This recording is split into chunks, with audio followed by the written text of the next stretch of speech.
Small businesses in the U.S. continue to feel the effects of high inflation and rate hikes. Still, though they appear to be resilient despite all those headwinds, there are more than 33 million small businesses across the U.S. and are defined by any business earning less than, say, $5 million a year.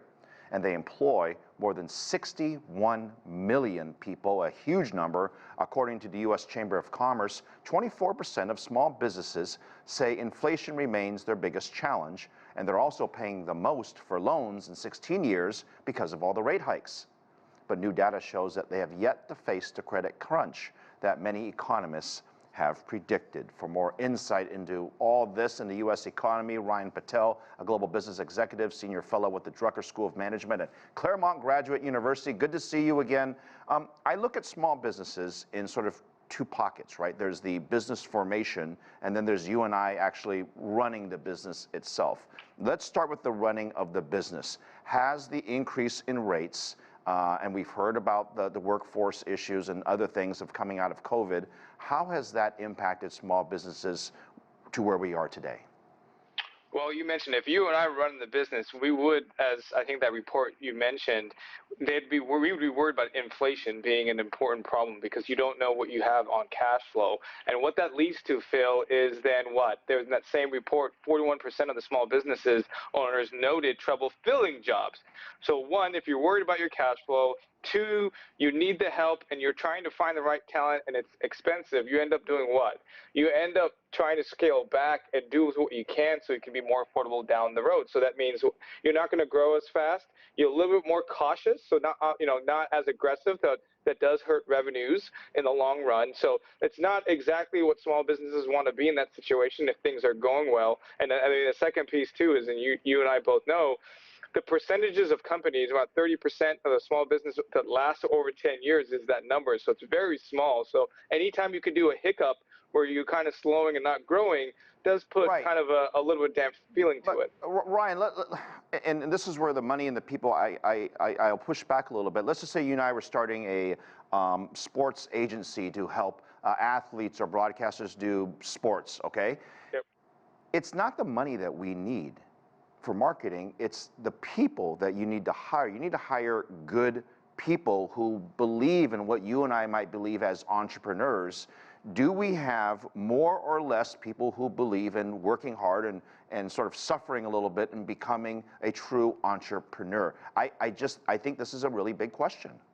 No, I think it is, and I think there's two types. I think there's one, that type of person, and I don't want to say it was a unicorn, but that person who wants the upside has become more expensive.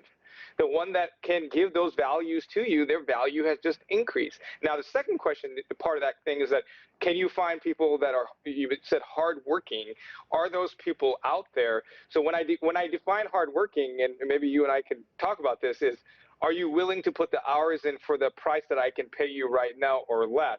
Now you're competing, Phil, with other opportunities that person could work hard less and make more money. And that has changed the job economy because of the side gig. I know many small business owners in their first few years of running their business, they made zero.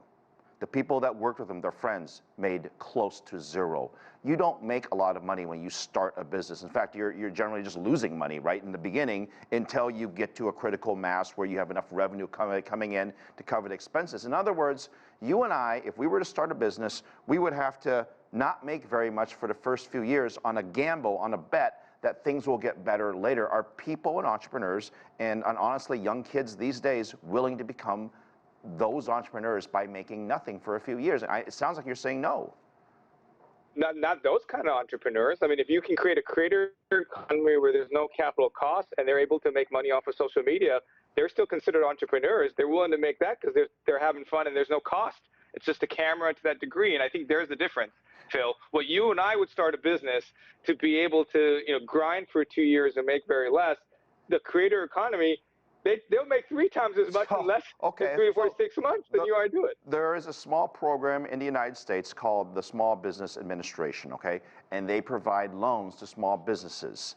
And there's been a lot of talk that these loans are becoming harder and harder to get. And I'm not sure why, because post-pandemic, they did have access to a lot of capital. Some were grants, some were loans that you were to get paid back. But there's recently been legislation to make small business loans more affordable or easier to get by people like you and I. Give us an update on what the platform or the situation is for those needing to actually borrow money.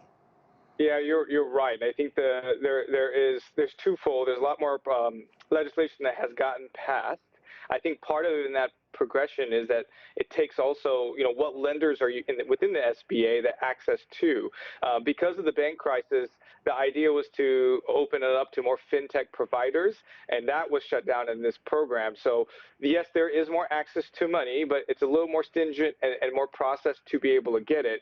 But to your point, I think what you were making was it's not as easily as post-pandemic or during the pandemic to it. Plus, Ryan, I mean, look what happened to Silicon Valley Bank. All these banks are doing the exact same thing. They're going to pull back on risky clients. Perhaps we would be one if we started a business, because you're a new business.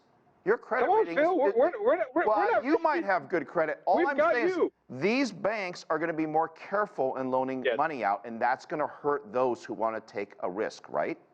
Correct, and that's because of the environment we're in, Phil, right now. That's because the bank, it's a direct correlation to the banking crisis. I hate to say it. And in a year from now, hopefully it's a little bit different, but small business in the U.S. is the economy. We need small businesses to thrive and survive. This is why legislation is important. We need them to grow, and to your point, the definition of helping an entrepreneur to grow their business creates a lot of jobs as well. Right. All right, Ryan, good to see you as always. Have a good weekend. Spend a weekend fixing everything here for small businesses. Thank you.